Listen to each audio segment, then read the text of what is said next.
Hey there, how was doing? This is Kali from Tech Fanciers. In this quick video, we will be seeing how to download and install Google Camera Go on your Android.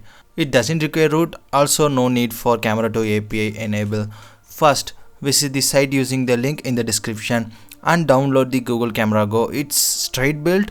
We also have a mode version of this which supports HDR. I left both the link in the description.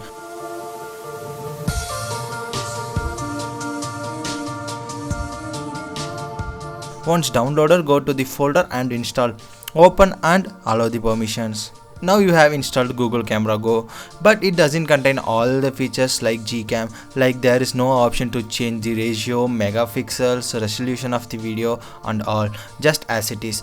But you do have the option to turn on the flash, timer and beautification. The good part is the front flash is working. You can enable while it is turned on as a back camera.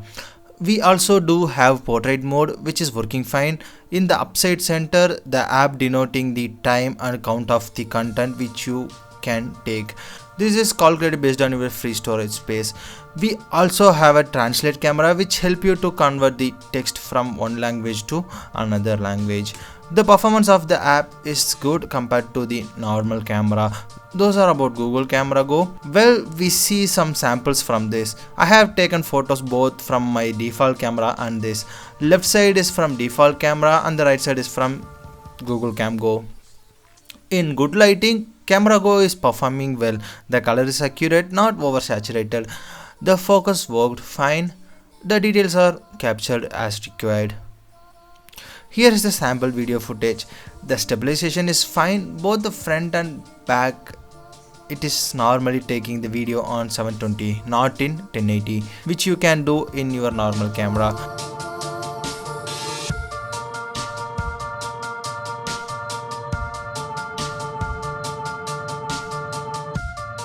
Here are some samples for the selfie camera. Here is the photo which I taken in the low light environment. The low light performance is not as good as the default camera. It's little dark compared to the stock camera, but the details are well maintained. I have tried this camera in Android 10. Hope this also works on Android 9 and 8. Thank you for watching. We'll see you in the next good one. Quote motto.